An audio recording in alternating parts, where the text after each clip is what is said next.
गणपती बाप्पा मोरया. तर hello friends, राणी kitchen डिशमध्ये तुम्हाला सर्वांचे खूप खूप स्वागत आहे. तर आज आपण खूप खास अशी रेसिपी बनवतो आहे. तर आज आपण बनवतो आहे मँगो शिरा, अगदी साध्या सोप्या पद्धतीने. त्यासाठी हा व्हिडिओ तुम्ही शेवटपर्यंत पहा. चॅनेलला नवीन असेल तर प्लीज सबस्क्राईब करा आणि अशाच माझ्या न्यू व्हिडिओज तुम्ही पाहत राहा आणि करत राहा. तर मस्त असा लुसलुशीत असा आपण मँगो शिरा बनवलेला आहे. तर त्यासाठी अगदी साहित्य पण थोडं लागतं आणि झटकीपट हा शिरा बनून तयार होतो. अगदी सॉफ्ट मऊ लुसलुशीत असा हा शिरा नक्कीच एकदा तुम्ही करून पहा. तर चला आपण त्यासाठी काय साहित्य कसं प्रमाण घेतले पाहून घेऊया. तर इथे मी छान असं केळीच्या पानावरती सर्व करून घेतलेलं आहे आणि त्यावरती छान असं काजूचे काप आणि पिस्त्याचे काप असे टाकलेले आहेत, बदामाचे काप, आणि छान असं केळीच्या पानावरती मस्त असं सर्व केलेलं आहे. आणि गणपती बाप्पालासुद्धा हा मी नैवेद्य दाखवलेला आहे. एवढा छान हा शिरा झालेला की अगदी तोंडात टाकताच विरघळणारा हा शिरा नक्कीच तुम्ही एकदा करून पहा. अतिशय उत्कृष्ट असा तोंडात अगदी चवच आणणारा हा शिरा बनतो, मँगो शिरा. तर चला आपण काय साहित्य घेतले, त्यासाठी काय घेतले पाहूया. तर एक मँगो आंबा घ्यायचा आहे, हापूस आंबा आहे हा. तर एक आंबा घेतलेला आहे, स्वच्छ धुवून घेतला, त्यानंतर छान असा कट करून घेतला.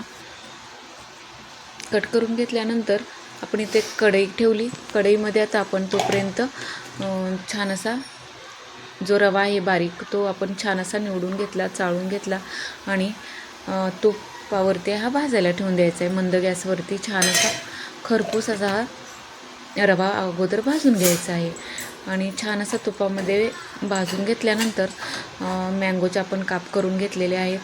त्याचबरोबर इथे पिस्ता, काजू, बदाम हे पण थोडेसे मी त्याच्यामध्ये टाकून घेतलेले आहेत. बेदाणे टाकलेले आहेत आणि परत अजून थोडंसं तूप घातलेलं आहे. तर भरपूर एक 4 ते 5 चमचे असं तूप घातलेलं मी. त्यानंतर आता जो आपण हे काढलेला हापूस आंब्याचा आपण हे काढलेलं ते आपण त्या मिक्सरमध्ये घालून घेतलेलं आहे. त्यानंतर 1 वाटी जसं गोड हवं तसं ते घालायचं आहे साखर. 1 वाटी साखर घातली आणि छान असं फिरवून घेतलं मिक्सरला. त्यानंतर दूध वापरलेलं आहे. दूध भरपूर असं घेतलेलं दूध घातलं त्याच्यामध्ये आणि त्यानंतर थोडंसं 1-5 मिनटं आपण छान असं ते उकळायला ठेवून दिलं. जेव्हा तो उकळला त्यानंतर आपण जो हा बल्ब मी काढून घेतला तो त्याच्यामध्ये घालून घेतलेला आहे. तर पाहू शकता. तर मी त्यानंतर छान असा हा आंब्याचा रस त्याच्यामध्ये घालून घेतला आणि छान असं सगळं परतून घेतलं. त्यानंतर वेलची पावडर टाकलेली आहे. वेलची पावडर टाकून घेतली आणि त्यानंतर 5 ते 10 मिनटं आपण छान असं वाफलायला ठेवलेलं आणि छान असा वाफल्यानंतर अप्रतिम असा हा शिरा बनतो. अप्रतिम असा एवढा सुंदर शिरा बनतो, काय विचारणारच खुळा.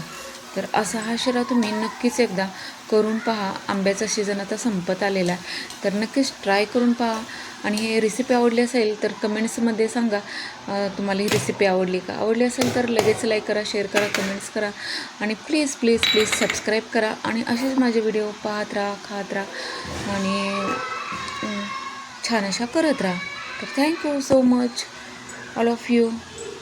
नक्कीच ही रेसिपी तुम्ही कुठून पाहता कमेंट्समध्ये सांगा. तुम्ही कोणत्या गावावरून, नक्कीच सांगा तुम्हाला माझ्या रेसिपी आवडतात का. Thank you so much. मस्त खा, स्वस्त राहा.